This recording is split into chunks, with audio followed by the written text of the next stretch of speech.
So this is a pull-up and the variations that you're gonna have from a pull-up. A basic pull-up, all we're looking to do is go from a hanging position to your chin up and over the bar. We can do a strict pull-up, you can do a gymnastics kip pull-up, you can do a butterfly pull-up, you can do an L pull-up. There's all kinds of different pull-ups we can do here. The other thing we can do to scale for this is a jumping pull-up. So you get something where you can jump and then lower yourself down, jump up and then come back down. If you notice the speed she came back down, it's important that we don't do too many slow lowers. So in a workout, make sure you're not resisting that too much. You come down nice and fast. The range of motion stays the same though. Her elbows stay locked out, her chin goes over the bar, and then she locks out her elbows again once she gets down to the bottom. Another scale we could do would be a banded pull-up, where you put your foot in a band here, you go there, you cross your feet, come up, and then come back down. So always make sure you're varying up what kind of scale you're using for the pull-ups. Banded is a fantastic way to go. Another scale we can do is a ring row. A ring row you can do either with 2 rings or a single ring. And the idea is that you keep your arms straight, you pull up till your chest hits the rings, then you come back down. Now to make this harder, you walk your feet to where your body is more flat. To make this easier, you walk your feet back to where you're a little bit more at an angle.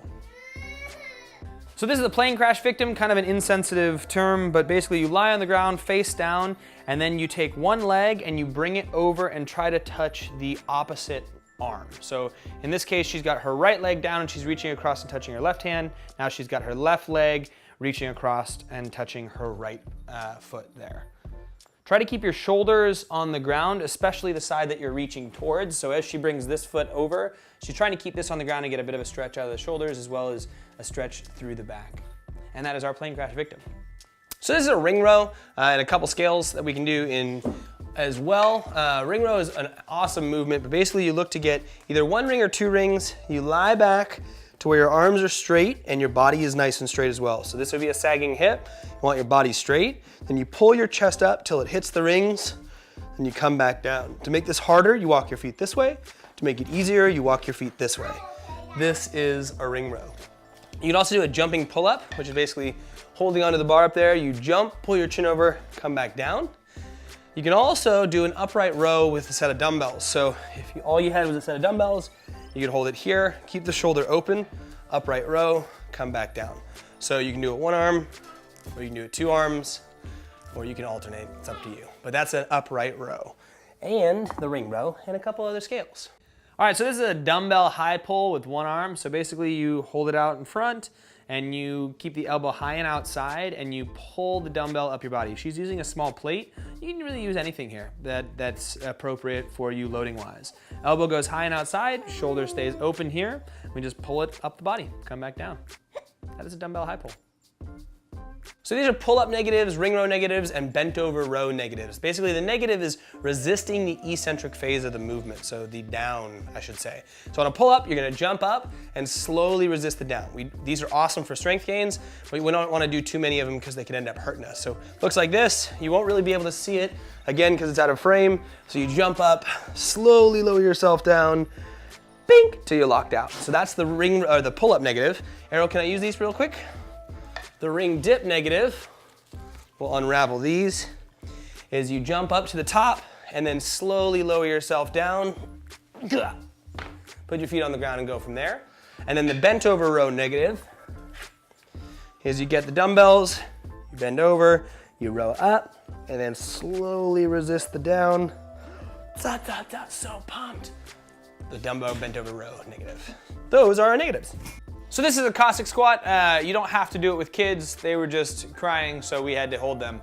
Cossack squat is basically, it's a hybrid between a lunge and a squat. You're basically keeping the same points that you would have in a squat, a flat foot, weight back in the heel, the hip crease going below the knee, but you're taking a wide stance and you're kind of doing a side lunge, if you will. So you go all the way down to where your hip crease goes below the knee on that side. Then you stand all the way back up. Now Cheryl's shifting to the ball of the foot a little. I think her weight was shifting on her just a little like on that one, but she basically sends the hips back, reaches down. You try to keep this other leg straight. She's keeping her foot flat, that's pretty gangster. Another way you can do it is turn your toe up. So you basically shift your foot up like that and then come there.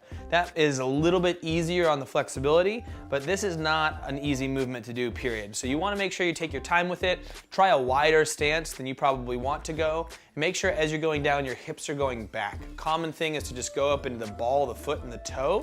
So maybe making sure you're sending your hips back as you do it so you can stay in the heel of the foot that is on that side is gonna be your best bet. That is a Cossack squat. These are reverse lunges. Reverse lunges, basically stepping back in a lunge rather than stepping forward. So a reverse lunge, you're gonna step back, touch your knee to the ground, and then step back together. So usually they're done in place. You can move with them should you want to, but in general, their reverse lunges are done in place. With this, like any other lunge, make sure you're taking a wider stance rather than think more train track rather than tightrope as you step back. Yeah, train track. And make sure the weight of the front foot is in the middle of the foot / heel. Good luck. So this is an air squat, one of the movements you'll find yourself doing a whole bunch, but we've got a couple things to look at. First, we got the stance. Stance is gonna be about a shoulder width stance, so your heels are in line with your shoulders. The toes are gonna be slightly pointed out, depending on your level of flexibility. You might be able to turn them in a bit, but just slightly out. The weight's gonna be balanced about the foot, not too far back in the heel, not in the toe, more midfoot. And the idea here is you send your butt back and down and go all the way down till your hip is clearly below your knee. Looks like this, back and down, till when you look down at this, and Cheryl's little tiny short legs here, your hip is clearly below the knee, okay? Now stand on back up. Standards are important. They're important for life. They're also important for movement. So make sure you're trying to do your very best, if you can move pain-free, to keep that weight back and down and keep going all the way down until the hip crease is clearly below the knee. Another thing to look at in the squat is making sure we're not going way up into our toes or anything crazy like that. It's just staying back in those heels, flat-footed, and going all the way down. Now another thing is stand all the way up at the top. So this is all the way up. Show me not all the way up, which is kind of bent. Nice, okay.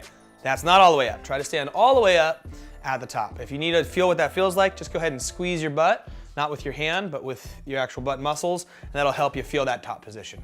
And that's what we got. That is the air squat.